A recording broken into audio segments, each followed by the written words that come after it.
자, 이 시간에는 저번 강의에 이어서 믿음이냐 행위냐 5부 강의를 하도록 하겠습니다. 오늘은 믿음이냐 행위냐 이 시리즈 강의의 결론편입니다. 결론편에서는 지난 4부까지의 강의를 요약하겠습니다. 핵심 포인트를 요약해서 짚어드리겠습니다. 가장 중요한 것은 핵심을 잘 이해하는 거라고 생각합니다. 이걸 잘 정리해 보시기를 바랍니다. 첫 번째 포인트는 믿음이냐 행위냐 왜 헷갈리는가. 제가 볼 때는 믿음 또 행위 이걸 이제 분리시키기 때문에 이런 거예요. 좀 말하자면은 구원받을 때 우리가 하나님께 믿음으로 나아가야 되느냐 아니면 또 행위로 나아가야 되느냐 이거를 별개의 것으로 이 믿음과 행위를 별개의 것으로 생각하기 때문에 성경을 읽을 때마다 헷갈린다는 거죠. 결론적으로 말씀드리면 구원 얻는 믿음에서 이 믿음과 행위는 이렇게 분리될 수 있는 게 아니에요. 분리되는 게 아니고 손바닥 또는 손등처럼 아니면 동전의 양면처럼 분리될 수 없다는 거죠. 다시 말하면 그러니까 보통은 이제 이렇게 이런 것이 헷갈리는 분들은 믿음 그리고 행위 이거를 더하기 그래서 대표적으로 제가 그 강의를 말씀드렸습니다. 앞선 강의에 쭉 말씀했지만 그래서 구체적인 것은 앞 강의를 다시 복습하시기를 바랍니다. 야고보서 2장 24절 그죠? 보면은 믿음으로만은 아니니라. 언뜻 보기에 그 구절만 보면은 믿음 더하기 믿음만 있어가지고 구원받는 게 아니고 더하기 행위도 있어야 된다. 이렇게 믿음 더하기 행위 또 이렇게 이해를 하는데 그런 것이 아니라는 거죠. 그게 아니고 이게 구원받는 믿음이라면은 뒤집으면은 또 뒤에는 행위가 있다는 거죠. 즉 구원 얻는 믿음의 또 다른 측면의 행위다. 그래서 믿음으로 하나님께 나아가는 건 맞지만 그러나 그 믿음의 또 다른 측면은 행위라는 거예요.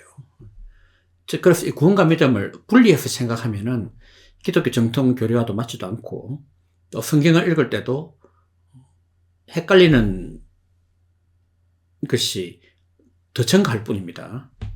자, 두 번째 포인트는요. 믿음이냐 행위냐 왜 헷갈리냐 하면 그러니까 하나님께 우리가 나아간다 하는 이거를 생각 안 하더라고요. 그러니까 하나님이 보실 때 우리 믿음을 보는 거하고 우리가 하나님께 나아갈 때 이걸 구별해야 되는데 믿음이나 행위나 헷갈린다는 분들은 대부분 보면은 그런 측면을 생각 안 하고 하나님이 우리 믿음을 어떻게 보시는가 또 우리는 하나님 앞에 어떤 믿음으로 어떤 자세로 나아가야 되는가 이거를 구별하지 않고 같이 묶어서 생각하기 때문에 막 섞어서 생각하는 그러니까 헷갈리죠. 자, 그래서 우리가 그럼 하나님 앞에 나갈 때는 어떻게 해야 돼요? 우리는 믿음으로만 나가야 되는 거죠. 그렇죠? 그런데 그 믿음을 판단하는 분은 하나님이 한다는 거예요. 야고보서에 이제 하는 말이 행위가 뒷받침되지 않는 즉 믿음만 있고 행위가 이렇게 전혀 따르지 않는 그 믿음은 가짜 믿음이다. 이런 이야기를 계속 하는 거거든요. 야고보서는 믿음뿐만 아니라 행위도 있어야 된다 해가지고 행위를 강조하는 그런 게 아니고 어떤 믿음이 참된 믿음인가 얘기하는 거거든요. 그런데 그 인간은 짐작만 할 수 있을 뿐입니다. 무슨 이야기냐면은 이게 내가 어떤 행위를 해야 돼, 어느 정도 행위를 해야지 이 참된 믿음인가 하는 거를 대충 짐작을 하죠, 우리가. 예를 들어서 어떤 사람이 교회 다니는데 저 사람은 입술로는 믿는다고 하는데 하는 행동을 보면 영 아니야. 이 정도 우리 분별은 하죠, 알겠죠? 대충 짐작은 가지만 그러나 그 사람이 가지고 있는 믿음이 진짜 믿음인지 구원 얻는 믿음인지 아니면 가짜 믿음인지 이론적인 믿음인지 그걸 판단하는 분은 하나님이 하신다는 거죠. 그런데 우리가 하나님 앞에 나아갈 때 믿음만으로 안 되겠으니까 행위도 가져 나아가자 이렇게 하면 안 된다는 거예요. 우리는 순수하게 오직 믿음으로만 나아가지만, 예수님의 공로를 의지하는 그 믿음만으로 나아가지만, 그런 자체를 가져야만 구원을 받아요. 그런데 그 믿음이 참된 믿음인지 아닌지, 행위가 따르는 믿음인지 아닌지 하는 거는 하나님이 판단하신다. 우리가 판단하면 안 돼. 우리가 행위를 두고 나가면 안 된다는 겁니다. 그리고 이제 마지막 세 번째 포인트는 믿음과 행위에 대한 이런 구절들을 우리가 이렇게 성경 읽을 때, 그러니까 이거를 그 구절만 뚝 떼가지고, 한 구절만 뚝 떼가지고 이해하면 안 됩니다. 그러면은 큰 성경 해석의 오류를 범하게 되고, 행위 필요 없다.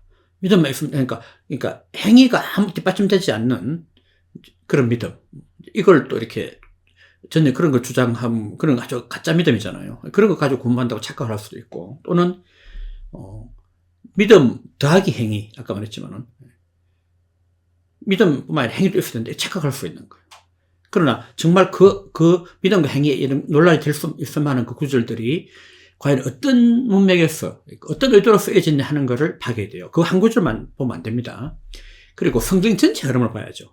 성경 전체는 분명히 우리가 왜 하나님 앞에 오직 믿음으로 나아가야 되는지, 행위를 가지고 나아가면 안 되는지 그런 이야기를 쭉 하거든요. 그리고 이제 그러나 그 믿음은 행위가 뒷받침되는 참된 믿음이 된다. 이런 이야기 계속 하고 있는데 전체 이 맥락을 놓치고 한 구절만 뚝 떼면은 이단이 되거나 또는 엄청난 신앙적인 혼란에 빠질 수 있다는 겁니다. 여기까지. 오늘 5강은 이때까지 강의한 걸 제가 정리를 했는데 핵심 포인트를 잘 짚어서, 그리고 헷갈리는 부분, 앞부분 강의들을 복습하면서 이제 권 얻는 믿음에 있어서 믿음과 행위에 대한 이런 관계, 헷갈리지 않도록 정확한 복음을 이해할 수 있는 저와 여러분들 되기를 간절히 바랍니다. 강의가 마음에 드셨다면 구독과 좋아요 이렇게 눌러주시기 바랍니다.